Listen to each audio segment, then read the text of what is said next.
Okay, hello to everyone. My name is Marius Olaru. My research activity is called Heteregeneous Data Warehouse Analysis and Dimension Integration, and my tutors are Professors Maurizio Vigini and Sonia Bergamaschi.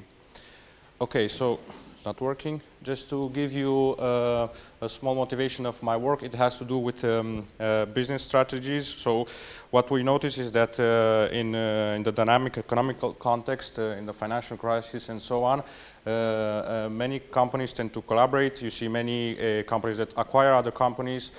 Also, there is this interesting phenomena in the small and medium enterprise scenarios, because small companies usually lack resources to pursue new business objectives and business opportunities. Also, they are very good knowledge producers, but they are very bad knowledge consumers. And also, in some cases, business people realize that they can obtain and gain a competitive advantage by pursuing collaboration rather than competition with similar organizations.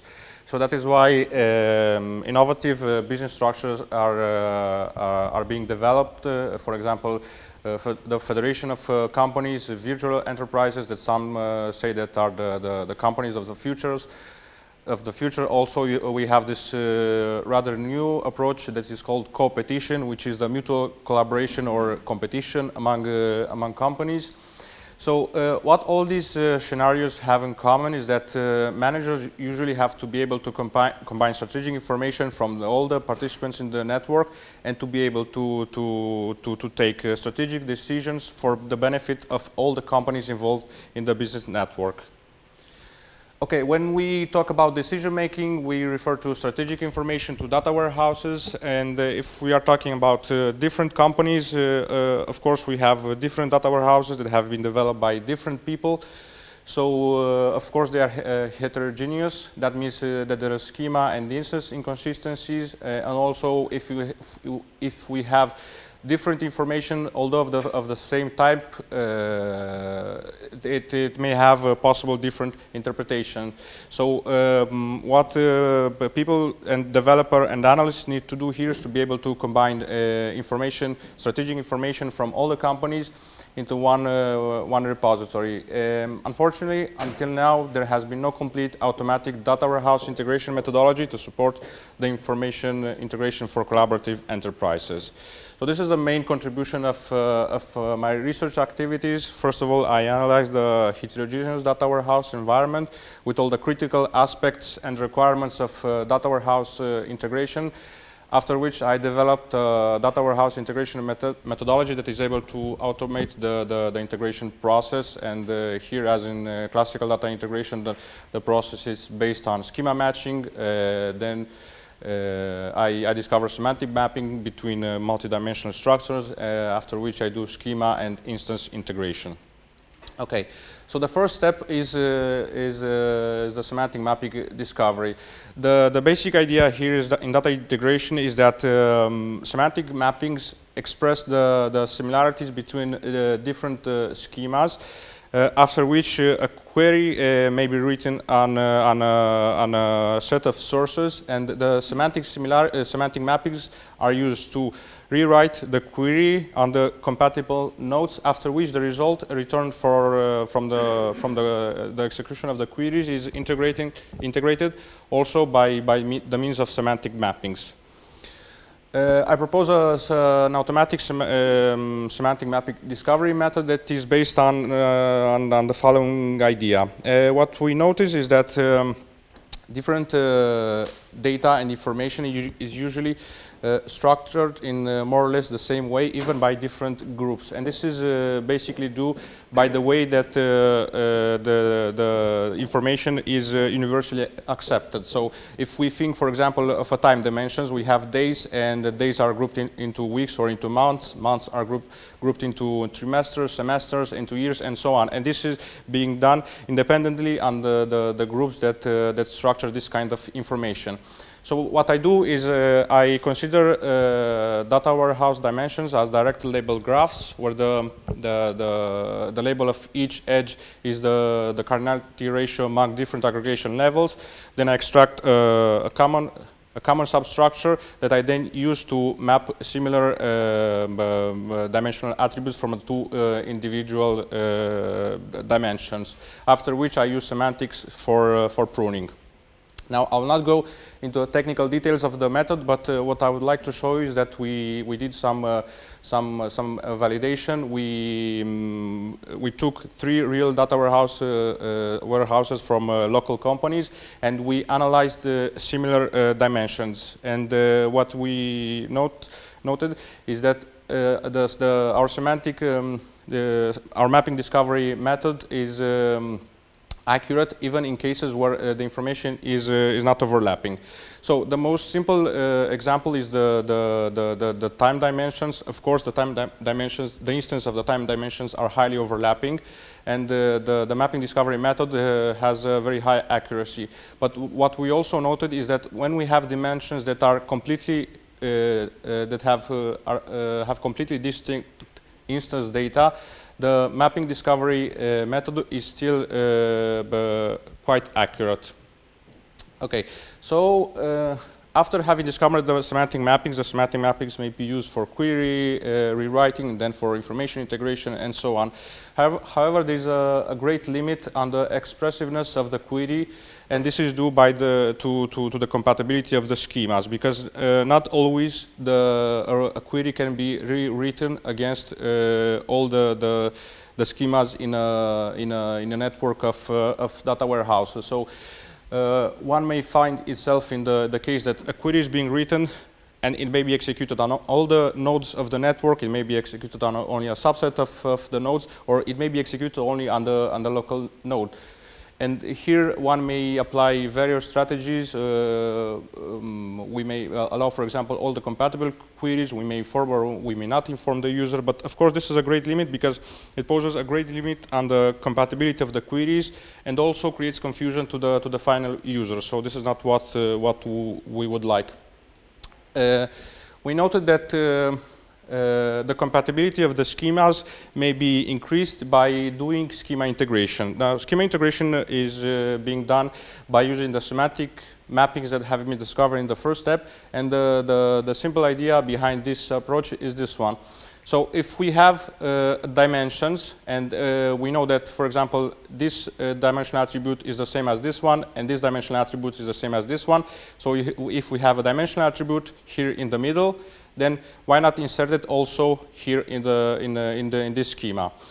By doing this step, basically the dimensions become more similar one to each other. So that means that queries that are written against these dimensions are becoming more and more compatible. So more queries are compatible to all the nodes in the network.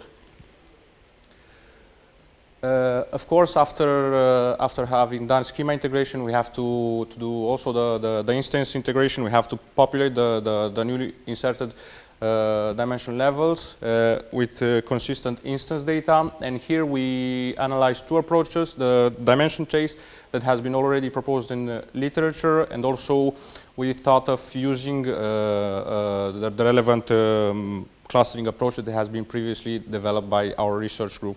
The main difference is that this is an exact equality approach, and this is a clustering approach. I'll show you only the second one that is better than the first one. The main idea is that the approach enforces that identical or similar values roll up to values in the same cluster.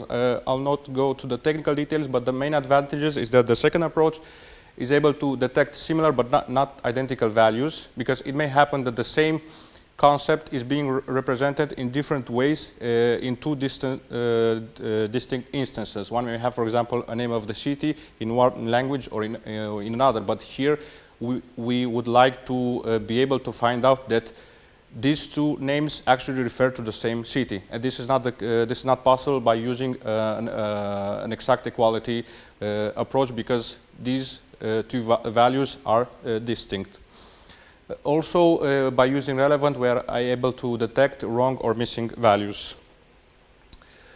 Okay, so as data warehouse is one of the main instruments for the decision making. The data quality has been one of the main issues in data warehousing. So after having developed our data warehouse integration methodology, we wanted to see what kind of quality properties it has. So we tested the dimension mappings against 3 quality properties, which are coherency, soundness, and consistency.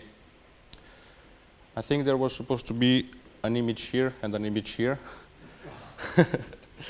Okay, so basically coherency means that the dimensional mappings have to maintain the roll-up relationships in the individual mappings. Soundness is a statement about the completeness of the schemas, and states that the mapped categories have to have the same members. And also consistency is a statement about the instance of the dimensions, and basically state that the mapping that is consistent should maintain the roll-up relationship on the members of the dimension categories. The good results that here are the, okay. Here, for example, if this level is the same as this level and this level is the same as this level, then these mappings do not respect the roll-up relationship in the individual dimensions. So this mapping, for example, is not coherent. This is a graphical visualization of what a consistent mapping should be. So I'll go directly to the result that we obtained. And first of all, the most important is that the generated mappings are always coherent. And also, if the mapping is sound and consistent, then after doing the integration step, these properties are maintained.